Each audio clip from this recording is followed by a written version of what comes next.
if you have really strong beliefs in something, don't be afraid to be heard or have that voice. Always ask why, even when you get an answer, until the individual can't answer you. We want change. We want to understand how the world's moving forward. And we're creating spaces for the next generation. We've also got to create a world for the next generation, and we all have a small role to play in that. They're much more aware of what their values are. All of the corporates are striving to grab that top 5–10% of talent.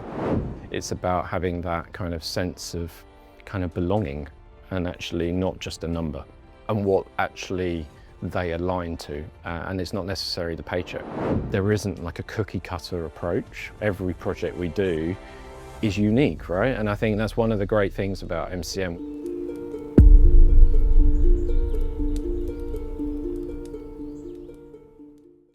Hello and welcome to the next edition of the Specialist View podcast, brought to you by Specialist Group.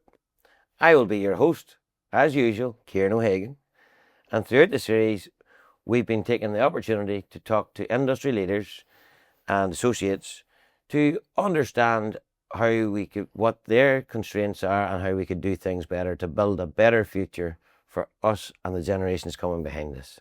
So hopefully you will learn something from our conversation today, and if we can just get one wee nugget out of this podcast that helps someone somewhere in the industry or in the world, we'll be very happy. Today I am joined by Associate Director of MCM Architecture, Mr. Dan Hill. Before we begin, I'm going to give you a little background into Dan. Dan is a great friend of myself and the business as Specialist. He's an Associate Director and has worked with MCM some 15 or 16 years, shaping and innovating spaces worldwide, leading multinational projects and design teams. He has been instrumental in several award-winning projects, renowned for always going the extra mile, particularly during COVID. Dan crafts spaces and not only reflects his clients, he identifies but also exceeds their corporate expectations. Today we will be exploring the topic designing for corporate offices, or as you like to put it, Dan, designing for corporate destinations. Yeah. So on that, could you give us a wee bit of an intro into yourself, and then we'll touch back on that point, corporate destinations. Well, thanks for those lovely kind words. I was beginning to wonder whether I had a twin brother when you were starting to talk about that. But yeah, look, I've been, like you say, at MCM for 15 years, which obviously can be seen as a lifetime of like happiness, or kind of you get less for murder, but we'll see. But look, it's been a great place to be. I graduated from Ravensbourne back in 2009. So did a little short stint down in Brighton for a kind of a hospitality firm as well down there for 9 months to a year, and then went in on the graduate scheme at MCM and kind of moved through various roles within the business, through the designer up to associate, and now sit alongside with 3 other associate directors and kind of working alongside the board and the management team to really drive what the what the meaning of an office and a corporate office space is these days in a post-pandemic world. And super exciting. We got a great team that is in the business at the moment, really driving and questioning what our clients are really after, and really diving into what the issue is, right? I mean, the fundamental issue we all face, I guess, is how do we utilize like office space or the space in the city at the moment the most sustainable way, and also how do we drive people back into those spaces, and what do those offers really need to be to pull in and attract and retain key staff. So, and that's something that's I find really exciting, and especially in the world we're in at the moment. And so there's a lot of scary things going on in the world, but actually we're kind of in a bubble, which I'm quite happy about being in. Please don't mention the T word. No, Please. please. No, yeah. So yeah, that's where we are. So. Well, it's very clear to see that MCM place a strong emphasis on corporate culture within their own business, and I suppose you have to have that in order to kind of take on what our clients' needs are today. Then, so um, tell us a wee bit about the culture. Yeah, it's it's an old analogy, right? You can't really preach unless you're doing it yourselves. So I think it's quite a deep question, that as well. So it's but yeah, when I look back at how my journey through the industry's been over the course of 15 years, I remember when you look back at the like 10 to 15 years ago, you would walk into a project, or you'd start a project, right? And it would be, I'd say, an 80-20 split. 80% of the space would be kind of your corporate activity workflows, and then the rest of the 20% would be kind of your front of house. And that has slowly grown, and maybe over the course of a few years after that, it kind of grew to some clients stretch into that 30-70 split on Yep. front of house. Yep. And then obviously we all had that pandemic moment of where everything kind of came to a grinding halt. And I think that was a real catalyst to actually, for all of us, to kind of go back and really reconnect with what's important and what's and how we do things, right? Fundamentally, and that was all in every aspect of what we do across our daily lives. And so yeah, but the post-pandemic world, you start to see this kind of what is the offer, because actually this is not about saying the things that we might do in the house environment or at home are wrong. There's certain things over a course of the week that actually you might need to get your head down and really focus and do a piece of work that is just not distracted, and you produce that piece of work. But at the same time, you still need to be able to get into that office environment or that destination environment to kind of meet your teams or collaborate. And what is that offer? The days of having the best coffee on the front door as you walk in, I think, are long gone, though the coffee machine does still cause an immense amount of pain on every project we do to this day. But it's certainly not, have we got the coffee machine in reception? It's more about the bigger things. So I think kind of just it's a given today, the coffee machine's there. I mean, the coffee machine, yeah, I think that's kind of it's yeah, there's other things other than coffees, and it's a bigger thing, right? It's about what are those offers. So for me, what happened? Good old instant coffee. Oh, yeah. At the end of the day. Yeah, instead of the hot taps kettle, everywhere. Yeah. And a spoon. Yeah. Diving into that, like you talk about the 80-20 rule, which was pre-pandemic, then sort of moving to 70-30. And that today, and for a lot, would you say it's more like 60% needs to be about the space and how it feels and lives and breathes? And yeah, I guess, look, this is always, you look at certain sectors within our industry, and there's certainly still people out there probably, or worlds out there, that are probably that 80-20 or 70-30 split. And I'm thinking like the legal firms or the finance sectors, because of the processes that they have in their businesses. But then you look at other sectors like the fintech or the tech worlds, where actually a lot of what they do is laptop based, and actually the real estate size is reduced in those worlds to a certain extent. But actually, what is their offer? And they have a lot more freedom. And we've done projects together over the course of the last few years where you look at people like Diageo, where the question is, I'd say actually that split is almost reversed itself. Yeah. So we have almost flipped it on its head, and I would actually go out to say there's probably a 60-40 split now, where 60% of that space is front of house. And what front of house looks like, that could be a retail offer on the ground floor that accesses the general public. It could be bar spaces that dovetail and become more of co-working space or that meeting space, because actually we're in a world where everything needs to be a bit more home-centric and comfortable. Or it might be that the corporate or the business is re-establishing their real estate, so looking at other bits within their business, so an immersion center or a collaboration center, that should be part of the offer of what the client brings and has it strapped into the same building. So that has all come into the mix now, and that just enriches that kind of experience for staff or for visitors, or even for us when we go into those spaces to meet, right? You generally don't know what you're going to get when you walk over that front doorstep, other than obviously, there's a bit of an AV in the reception, but you don't really know what the content's going to be, because they're actually quite a live and moving brand. And I think that's the bit we're all thriving for. We want change. We want to understand how the world's moving forward. The ideal of just walking into a space and there's my desk over there. I was there yesterday. That sounds quite dull and quite kind of monotonous. And the world's moved on, or I hope it's moved on, unless I'm in a bubble that I need to get out of. So Don't believe you are, Dan. At the end of the day, as business leaders, we would all like to get our people back to the office potentially 5 days a week.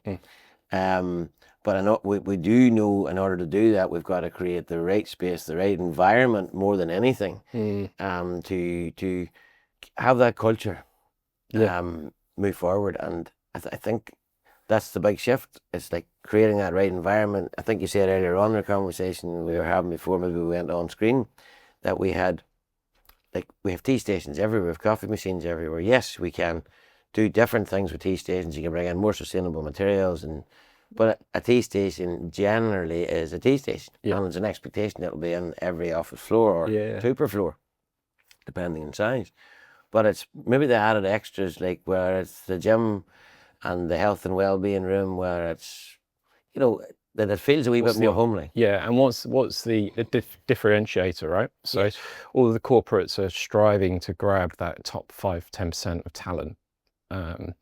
And the days of everyone flooding into a Goldman Sachs or going into a Google, I think they're not quite as prominent now, because actually there's a much bigger offer from every other corporate as well, and everyone's much more aligned to driving. And I think the generations that we're seeing coming through the working environment, they're much more aware of what their values are and what actually they align to. So, and it's not necessarily the paycheck.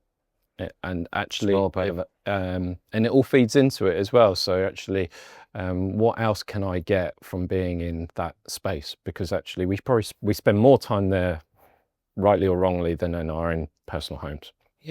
And actually, it's about having that kind of sense of kind of belonging, and actually not just a number.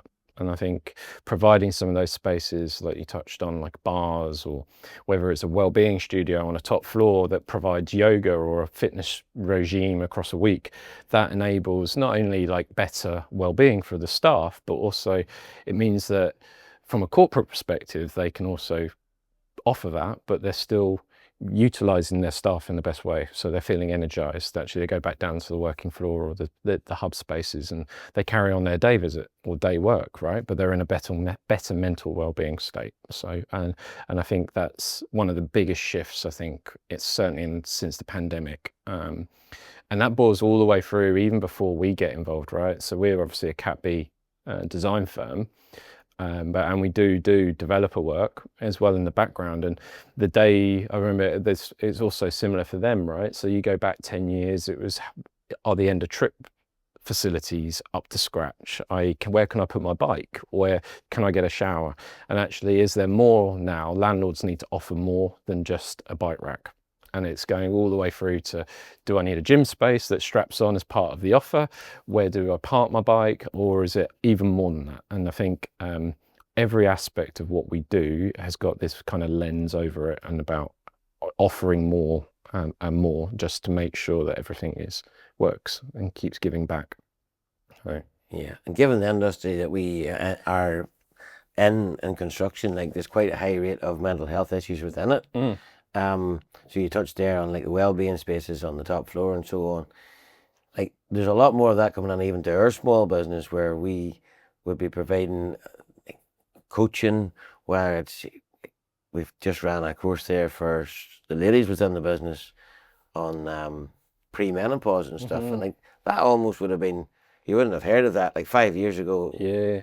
Who's doing that? But it's actually part of what we do now. And if we can help our staff maybe feel better about themselves, then generally they feel better about the work, and then what they create and what they do gets better, and it's just a knock-on effect. Yeah, it's kind of that kind of like the circle of life, right? So you put more in, something else will come out, and I think that's just the way we are. We're all really time hungry as well. And actually, if employees or corporates can actually do little bits of this to make someone's life better, then it's for all the best, right? And I think some of those issues are becoming more and more prominent now, right? So you look at like some of the days back where you had open plan and then you had like collaboration centers. So these are all great spaces, but actually that dealt with kind of extroverted people and introverts as well. But also now you see like neurodiversity coming through, and there's such Very a much big so. thing through the design industry now about providing some of those other types of spaces, right? Because the working environment isn't all built out of one type of person or one type of individual. Definitely. And that's where I think certainly now we start to see some of those spaces coming in. And that might be that some of those individuals prefer to work at home because actually it's comfort, it actually allows them to be their best. But at the same time, there are disadvantages in that, and that's about culture and about team culture and about, like you touched on, that idea of being in the workplace for 4 or 5 days a week. How do you make people feel connected other than staring down the screen into Teams every day of the week and trying to go, "Are you okay?" And they're like 50 miles down the road when actually you kind of want them in the space with you. And I think that's really key, that this next phase of design, we need to be able to make sure that whatever we produce provides all of these different touch points for all those different individuals, so that we can get everyone back together and we create that cultural buzz in a space, rather than still drive down a road or direction where the others are outside of that, because actually you're missing out on this other complete skill set that could be fundamental to your business that you're just not utilizing properly because you're not being able to offer them the right facility. Right environment. Yeah, exactly. So I suppose if you look at football teams, and yeah, we're not talking about that. oh, you're not talking about No, we're not talking I about thought you were Nottingham Forest. No, I'm another red, but we're not Oh, talking. sorry. Okay. Well, look at that. But I'm talking about that, Dan. Like, but if you do look at football teams, no matter which one, like, you need the people on the pitch. They have to come together as a wider team. Yeah, Management has to be there. They create the right environment. Like, even from a point of view of supporters coming along to support, that's about creating the environment, creating the energy within the stadium. That's what gives them that lift. It's like the herd mentality, right? So it's and you bring that all together.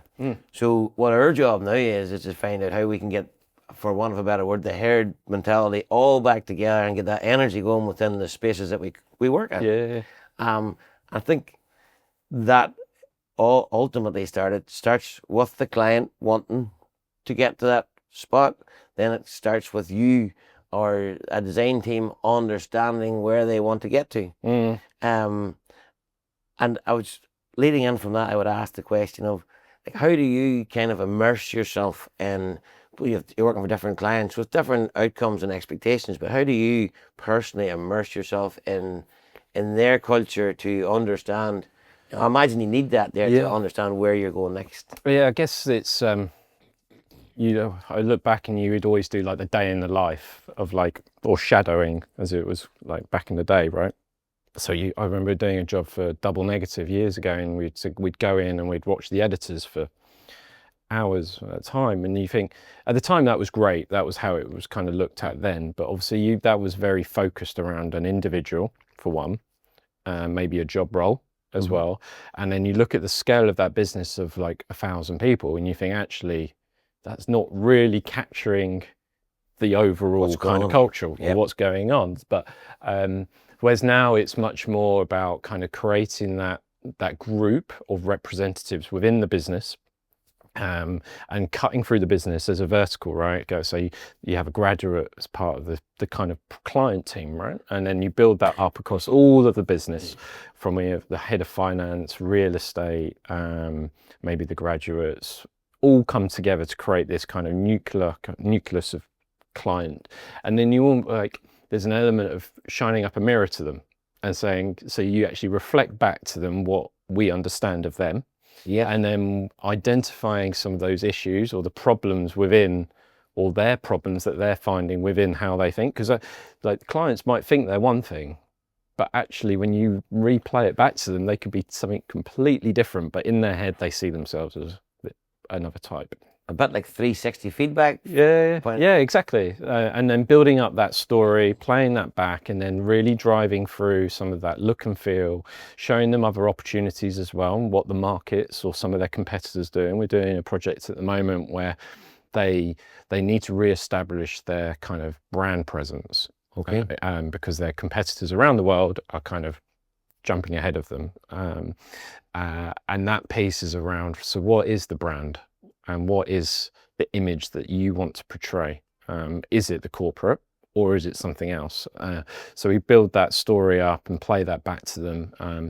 And then, but at the same time, they have to also come to the party, right? So, and that's what we really strive for, is we will question, but we want you to question us as well, because actually the best outcomes, and we found it when we certainly did Diageo, was about bringing a team together. We're not all specialists of everything, but you need every different focus point or everyone to have an opinion or direction to create that kind of collective knowledge to drive through and actually establish what is the issue, how can we deal with it, and how can we actually enhance and make it better. And I think that certainly in the post-pandemic world, clients are much more aware of that.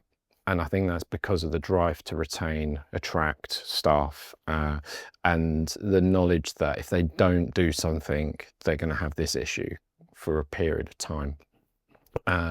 So I think it's refreshing for us as well, right? Because actually we get to a scenario where actually there isn't like a cookie cutter approach. Every project we do is unique, right? And I think that's one of the great things about MCM. We don't have a house style. So we treat every project as a unique experience, and we tailor that kind of engagement up front with the client or the client team. And we try and weave that through what we do and how we present that back, so that we make sure that everything ticks or moves that business in the right direction, rather than applying some preconception thoughts or something that we've done on another job and assuming that that will work for them because actually they're in the same sector. That you just end up with the same problem, just with some nicer finishes probably. So I think that's one of our unique selling points, and that's where we get back to that kind of idea of like creating a destination, or and we have that as our kind of big sell at the moment, where we're kind of creating the destinations of the future. Yeah. So like spaces that deliver, or we're creating destinations, not empty spaces, and enhancing and rather than emptiness. So I think that's really really key to how we move forward, and it makes everyone's life more interesting, but you definitely need that client to buy in from that early outset to make sure that that's maintained, and you bring people along that journey as well. You think, right, you go through the whole of the design stage and you get to a contractor coming on board like yourselves or subcontractors, and it's then about feeding that story or that journey that we've been on and bringing you into that kind of process and getting you to understand how what the end game is and how we're going to get to that end game, so that we don't start watering it down as we bring more and more people in. So, and I think that's some of the success that we've had over the last couple of years, certainly, where we've managed to maintain that kind of integrity and kind of drive through some of those big thinking ideas, so that clients are getting spaces that are overperforming in some instances. I mean, some clients come back and say that we just have to tell people to go home because actually they're staying too long in our spaces, which for us is like, that's what you wanted to do. That's what we wanted to do, right? And I think in the world that we're in with like sustainability now, and the massive focus, rightly so, around making sure that everything is being used efficiently and to the maximum potential, that's only a good thing, right? Rather than having masses of real estate across the city that it's just sitting idle and empty. So 100%, and like sustainability, Dan, is very close to my heart. At the end of the day, we talked at the very start of this about the next generation, and we're creating spaces for the next generation. We've also got to create a world for the next generation, and we all have a small role to play in that. Yeah. If everybody does a small bit, then someday that all put together will have a much better environment. But like, I can imagine if you've got an office space, 100,000 square feet, designed for 1,000 people, and there's only 400 in it every day, the waste of energy and everything is going Yeah, in there. yeah. So it's good to hear of projects being overused. Mm. It's a fairly much a success marker of what has went in. So you've really got the culture of the company at that point, and you've really ticked the boxes for that particular business. Yeah, we've done a number of jobs where clients have ended up having to take like additional swing space, and or additional quick office space, and and that's partly because of strategies change, right, from when you start projects. But it's about trying to feed that as much as possible, and then allowing those spaces to flex and grow. Some of the best you could keep throwing space at people, but actually, if the culture's not there, they will just sit idle, right? So it's about the strategies and the workplace strategies around that to drive kind of people to come back in. So I've had the fortunate position, Dan, to have worked alongside you in a number of projects, me and the company. Obviously, I don't do much work other than podcasts at this point in my life. But I've been in your office a couple of times, use space, and I'm quite enamored, or in awe of some of the way it's laid out and how you've got spaces that you could potentially rent out on a hot seat basis. You've got spaces you could have a small event in that you can rent out. And I would say from a sustainability point of view, just looking at a lot of the materials that were involved in there, you've had it pretty much on the nail. So what was really behind the design at the MCM office? God, it's not directly involved in it, and it's that thing where if you end up doing your own office, it kind of comes the poison chalice. But I think the project is become a real success story for the business, right? Like you say, we've got it to a point where actually we've got other like-minded people wanting to use our space. We were purposely designed it in a way to allow for that constant growth or flexibility through the space. Offering a good service or good experience as well was always really key for the business to grow and kind of develop further. We had a phase where we were trying to understand what we do and how we do things, especially after the pandemic. And I think some of those key learnings that we had through that period about how we work, how do we connect to people, that's all come through with the space as well. And also being really mindful, we talk about sustainability as kind of this buzzword, and smart is also a bit of a buzzword, but actually when you open what's under the carbonate of it all. So for us, the sustainability factor wasn't just about kind of making sure that all the materials were sustainable and got you an A+ on the BREEAM rating, and it's more than that. It's about being circular about some of those design thinking. So like reusing all the raised floors, making sure that there's no glue used through the partitioning systems. It's all demountable so that in a year's time, who knows, the world might be different again, and actually we might not need 3 massive meeting rooms. It might be changed and broken down again. But it's making sure that we've got that adaptability within everything that we made and decided within the space. And then there's also elements within down to the planting within the space. We teamed up with a business alongside who provide the planting for the space, but they add social value, right? So it's about having the plants, but how do you use that money that we've invested in having the plants to give back to people who have had different upbringings and less fortunate upbringings, to make their worlds better, right? And actually give back in a different way. So there's lots of stories, and I can't even get to the level of detail of some of the individuals that have been involved, like Deepak and everyone within the business, because they can talk for days about it. But it's also about making sure that it's a buzzy space, right? That we don't want it to sit empty. We want to make sure that people are coming through that space, like yourselves or others, that we can rent it out, use the space, right? And also bringing other people around it. We've got other creative studio that are using it at the moment that do podcasts and kind of filming sets as well, right? And that just enriches some of the things that we might be doing on our projects. So we're thinking about how could we team up with them to do a different offer in some of our RFP material, or how do we respond to some kind of client requests, just to be a bit more forward thinking and really test and challenge how the status quo might be seen to do things in our world. So it's exciting, and I think it could become it'd be great if it just grows and grows. Right? It doesn't necessarily just have to be one floor. Why can't we just expand even further? 100%. But I, from having the personal experience myself, I would say you've had a lot of what matters to people, because you can feel it almost when you go through the door, so you can feel a culture. Yeah, I mean, you walk in, we've got a football table that was bought, I think, via eBay somewhere up north, and I think Sean or somebody went travelling up to get the football table, and it sits in the bar, and it's kind of repurposed that football table that was sitting somewhere up in someone's garage, probably not being used. And then we've got ornaments around the studio as well, just to give you that kind of personal touch to the studio. It's not an office, right? It's about providing something more, and we're seeing that more and more across all of our projects now. And we always had that Cat A and the Cat B offer, but then what's the Cat C offer?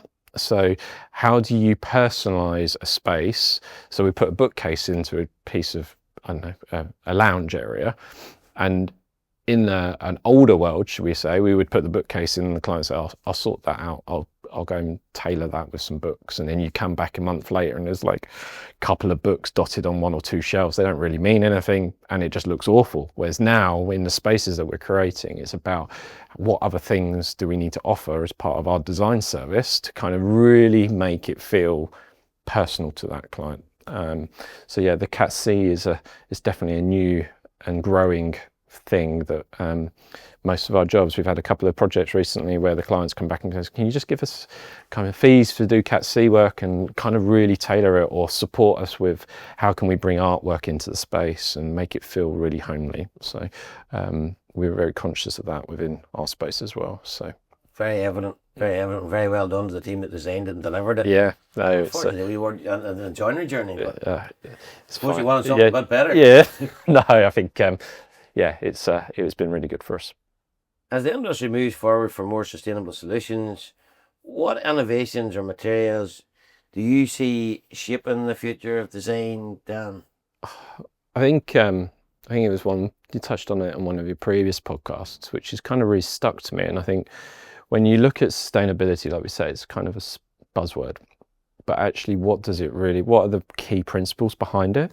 And for me, one of the really exciting, or one of the things that I could see really growing legs and being used going forward is we all do multiple projects over a year. Yourselves put multiple pieces of joinery across all projects for clients all over, not just London, but the country. But actually, how can we use, when a client wants to move, a lot of that joinery just goes, dare I say it, into the skip, and kind of gets thrown away and forgotten about. Whereas actually, we're looking at it at one project at the moment where they need to take some kind of swing space whilst we do the project. So why is it that we can't take the cafeteria that they've got now and actually go, right, we've got a design challenge here where we need to reuse and remodel the existing and take those materials from what a client's already paid and bought for, and then reuse it and give it a new lease of life back over to the new space, rather than continuing this kind of process that we've been on over a number of years where we just go and buy new. And actually, we're not saying that we don't want to use that design service or your services. We want to change and manipulate how we look at things. So a piece of joinery might have a QR code that actually explains how it is broken down. So timber wall panels and all the substructure behind them, right?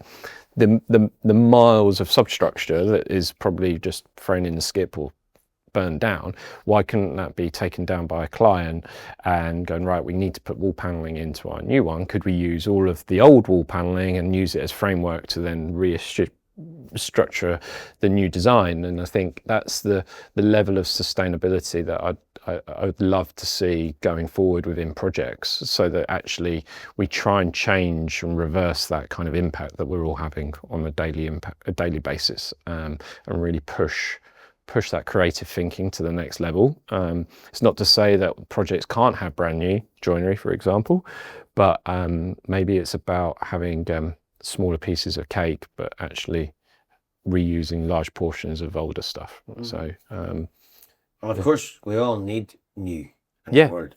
There's new materials being invented every day, and we all need new. But I think what we're trying to do here is close the loop on some of the destruction that we've had in materials, where we've been in an office for 3 to 5 years and maybe even 10, but there's lots of good materials about, where it's the raised access floor, where it's the ceiling tiles, where it was the glass partitioning. There's probably a lot of that can be reused if we think about it smarter from the start. Yeah, and I think you look at ironmongery, right? So like, you take a client at the moment's got umpteen meeting rooms, and they're just going to walk away and then move into another space. We'll do another complete ironmongery schedule and kind of go and buy brand new. And actually, why can't we go through and validate what they've got now? Because half that stuff will be adequate or even better than adequate, and rehouse it and repurpose it. And that in effect will help us with all of the different sustainability and BREEAM and WELL accreditations that all clients are driving for and clients want to try and aspire to, right? So I think Adam Strudwick mentioned it in our podcast, and it actually resonated with me. Was the clothes thing, about being able to buy clothes on Vinted and different things. So I went home and I shared that with my wife, and it's been really good because now we've got a wee bit of wardrobe space back. And also from a more serious point of view, she had some great clothes, so I did not wore very often. Now somebody else getting the use out of them. I'm still trying to get my way. I still can't sell anything on that, so maybe I need to get some tips from you about how you sell on Vinted. So I can get you tied up with my wife here to sort out the Vinted, but anyway, that. But it is working, and I think that's what we need potentially to create in this industry, is even a materials bank where we could take materials off some of these jobs, some of the better stuff, bank it there as a group, a collaborative of people, and have it then where when you're designing the next thing, you know that there's X amount of this material in this warehouse. Yeah, I think over time we'll get there. Yeah, I looked around the project I did 12, 13 years ago last week, and we walked around the top client floor, and there was kind of scratches on some of the lacquer joinery paneling, but with a decent clean and a real kind of French polisher going in, you could reuse a lot of that stuff. And I think that's something that as designers, and we should really focus in on, and really drive and try and utilize that kind of that process, right? But like you say, it's one of the big blockers is actually how do you get to that sort of material and where is it? So I think that's one of the biggest hurdles about how does it become itemized. So I know that I've got 100 doors that I need, or I need acoustic ceiling tiles of a certain type. Where is it that it's on a project at the moment that's just about to be ripped out, that I could actually go, right, actually I really want to use that,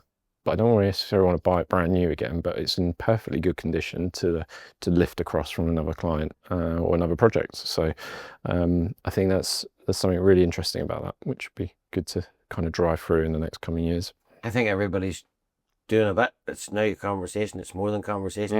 It's action being taken. Yeah. And do you feel that, look, I'm very impatient, and as a world we're quite impatient, so we always want things to move quicker, but it is going to get there. Yeah. To that point. Even I've noticed a couple of people at home have now they've created a business out of refurbing kitchens. Most kitchens were made, any of them were made out of plywood carcasses, and they maybe had a worktop, and maybe oak doors 20 years ago was the whole trend, solid oak doors. Now you can see they're changing the worktops to granite. They're upgrading, they're taking the doors off, they're getting them away, cleaned, and maybe painted a colour now. Yeah. And now they've got a hand painted kitchen with a granite worktop. Pretty much the same stuff with a lot less material use. Yeah, and I think that there's a cost to it too. Yeah, and I think that goes also back to kind of those earlier design stages as well, right? We're all guilty as a design world of drawing everything up and drawing every detail up, that actually when we go back to the T-point scenario, right? A lot of the T-points that we do across all our projects will have your standard carcassing that are really robust carcassing. So actually if there's a way that the worktops can be taken out, the fridges can be removed, the coffee machine can be slung over to the other side for a temporary period, and those carcasses are taken out from that site and used, if it's not for that direct client, for another client, and then they're dressed slightly differently, right? So I think that's one of the key things, and then that gives you time back as a designer that actually I don't necessarily need to draw all my carcassing up because I know I've got my 600 units. I can focus on an auditorium that I need to spend a good period of time actually detailing up because I know. And the world we're in where fees are still tight or tightish, it's about focusing energy in the right areas to make sure, and make sure that we still provide something unique for a client and not get bogged down in like detailing things that you guys probably won't even read because you know how you're putting a T-point together. Actually, we'll submit you a T-point drawing, and Well, we should know. yeah. Well, and actually, for you as well, it's more interesting that you detail or support us in detailing up an auditorium or something much more bespoke, shall we say? Because that makes your world more interesting. It makes ours really exciting. So yeah, that's one of the things that would be really interesting to see going forward. We're doing it on a couple of jobs at the moment with some early contractor engagement, and having those earlier conversations with the supply chain about how we could actually work alongside during stage 4 and really utilize that stage 4 period to be efficient and get to drive some of those sustainability questions, and how we deliver projects cleverly and focus energy in the right spaces and right periods. So Even that in itself has to be efficient and focus on energy in the right yeah, places. yeah. Like, I do think so much of this world, we reinvent the wheel every day. You know, if we are talking about carcasses, like the standard carcass, 600 carcass has got six. The 850 high has got a toe space. It's got either an adjustable shelf or a fixed shelf. A bin unit, it's a bin unit. Yeah. But we, as a world, maybe have 50, 500 different bins being made out there, which means there's a new unit designed for every bin. Yeah. And it's almost complicated when it comes to a point. There's definitely quick ones like that and low-bearing fruit that we could use as an industry. I believe, anyway. Dan, the goal of the podcast for us has always been that it was about inspiring the next generation. It was about somebody learning something from our conversation today, potentially, that might help them make a decision on whether they're going to go into this industry, the design industry, or they just don't want to go anywhere near it. They're going to go to the bar, hospitality industry. Yeah. So if you had one piece of advice that, you're an opportunity potentially to live the last 15 years of experience that you've had over again, and I was watching on this show, and you had one piece of advice to give that you felt would maybe help somebody, what would that be? Wow. God, that's quite deep. But I guess for me, it's being honest with yourselves, and believe. If you have really strong beliefs in something, don't be afraid to be heard or have that voice. And at the same time, for any youngsters coming in or anyone looking to come into the industry, don't be afraid to put your arm up or say something and question why something's being done. So that because I think for some of us who have been in the industry a lot longer, we get into a position and it's about delivery. And actually, sometimes you lose that focus or lose that ability to remodel yourselves or learn from some of the younger generations that are coming through into our worlds. And I think that's one of the things that we could all learn from, right? There's things that are coming out of the universities, or dare I say AI, that's coming into the world now that we should embrace, and it might help us in certain ways. I'm sure it won't in some other instances, but that should be a tool as well. We need to take on all of those aspects to make sure that we can deliver these great spaces that we do every day of the week, right? And time moves on so quickly that if you don't embrace it, you'll slowly fall behind. And actually, you need to just be open-minded with everything that you do, or question everything you do. I always remember one analogy, which was always ask why, even when you get an answer, until the individual can't answer you, because actually you drive down into fundamentally what that issue is. So that's definitely stuck with me over the years, is to always question why. So why are you doing that? But why? And then eventually you'll get to the real crux of that issue. So, Well, that's how your children learn. yeah. So like we sponges at that age, and they ask daddy, mommy, why do we do this? Mm. What's that for?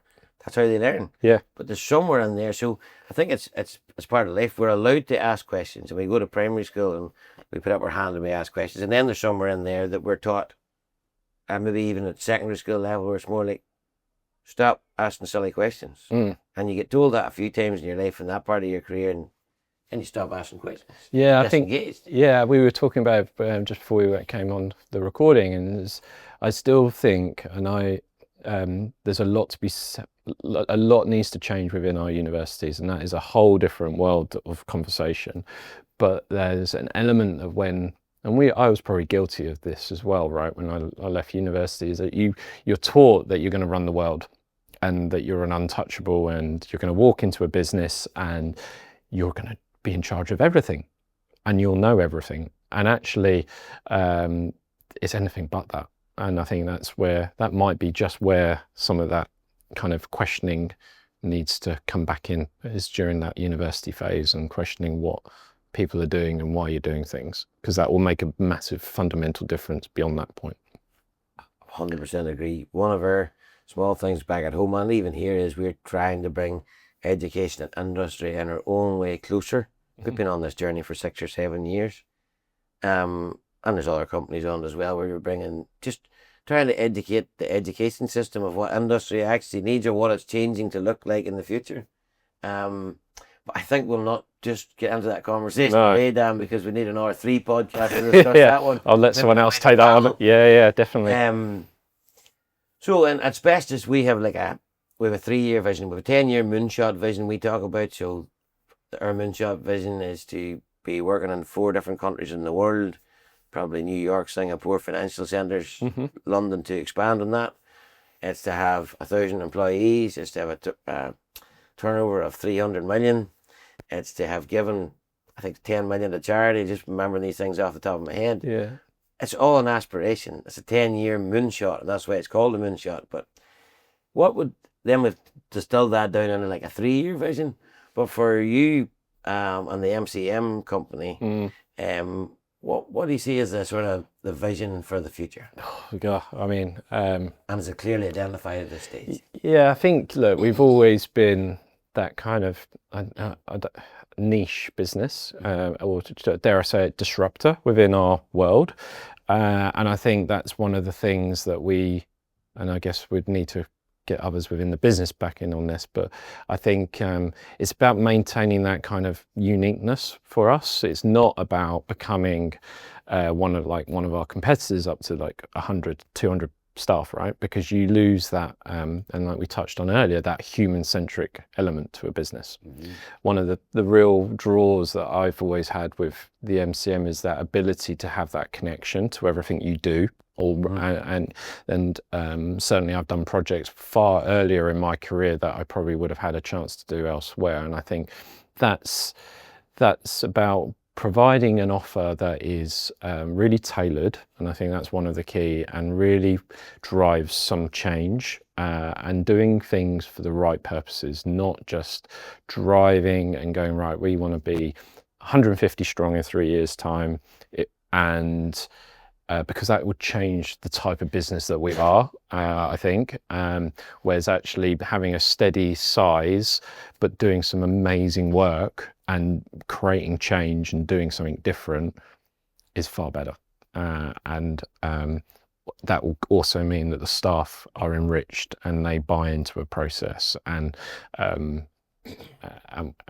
spaces will be reflected in that as well, right? So otherwise we fall into a trap where, like we're saying, with time hungry, and you end up, dare I say it, having a bit more of a house style, because you've got so many more people that actually you just got the same project over there, which we go to another client space, and it's just the badge that this different, and that's not what MCM is about, from what I've kind of been brought up with. So uniqueness, yes, bespoke, and kind of creating that destination, so that actually every time that you go into, dare I say, the office, you just don't know what's going to be there.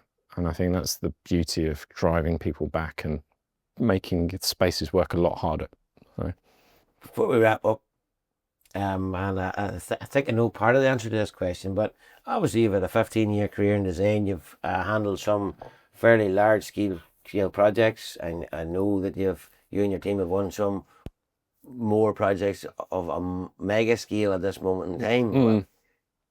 what has been kind of the one project that sticks out in your mind that you feel sort of attached to, you're very proud of to have been part of it, and tell us a wee bit about that. Yeah, well, I guess you know where I'll probably go with this one, but yeah, it's going to have to be the project we did for Diageo, which I've always said um, you do certain projects in your career that are one or two. You do one or two of them across your span of your career, and throw into the mix that we did it during a pandemic as well, which I'm hoping we never have to experience that again. So yeah, But yeah, when you look at that process and the kind of we would say the herd mentality we had on that project, where the client bought into it, we had an amazing consultancy team around, and everyone pulled in that same direction. And we had the contractor came on board, yourselves came on board, and everyone was driving for the success of that project. Right? It wasn't necessarily the biggest project going at the time, but